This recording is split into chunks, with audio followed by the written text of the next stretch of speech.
മഹാന്മാരായ പണ്ഡിതന്മാർ ഉലമാക്കൾ പഠിപ്പിക്കുന്നു. നിങ്ങൾ നബിതങ്ങളെ കണ്ടിട്ടില്ലേ? നിങ്ങൾക്ക് നബിതങ്ങളെ കാണണോ? വിശുദ്ധ ഖുർആൻ നിങ്ങൾ നോക്ക്. ഖുർആൻ നിങ്ങൾ നോക്കിയാൽ അത് നബിതങ്ങളെ നോക്കുന്നതിന് തുല്യമാണെന്ന് സഹോദരങ്ങളെ ബഅദുൽ കിബാർ പഠിപ്പിക്കുകയാണ്. മഹാന്മാരായ പണ്ഡിതന്മാർ പഠിപ്പിക്കുകയാണ്. ഉലമാക്കൾ ഖുർആൻ നോക്കിയാൽ അത് നബിതങ്ങളെ നോക്കുന്നതിന് തുല്യമാണ്. കാരണം കാന ഖുലുഖുഹു അൽ ഖുർആൻ, നബിതങ്ങളുടെ സ്വഭാവം, നബിതങ്ങളുടെ നടത്തം, നബിതങ്ങളുടെ നോട്ടം, നബിതങ്ങളുടെ വാക്ക്, നബിതങ്ങളുടെ പ്രവർത്തനം, നബിതങ്ങളുടെ ചിന്ത, ഇത് മുഴുവനും ഖുർആനാണ്. മുഴുവനും ഖുർആനാണ്.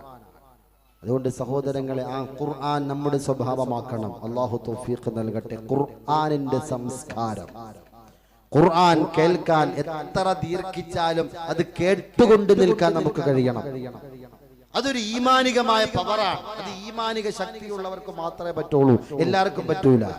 ഇനി കേൾക്കാൻ കഴിഞ്ഞില്ല എങ്കിൽ ഖുർആൻ വെറുതെ ഒന്നെടുത്ത് നോക്കാനെങ്കിൽ നമ്മൾ സമയം കണ്ടെത്തണം. പറ്റൂലേ? ഇൻഷാ അല്ലാഹ് പറയും, ഇൻഷാ അല്ലാഹ് പറയും. അല്ലാഹു തൗഫീഖ്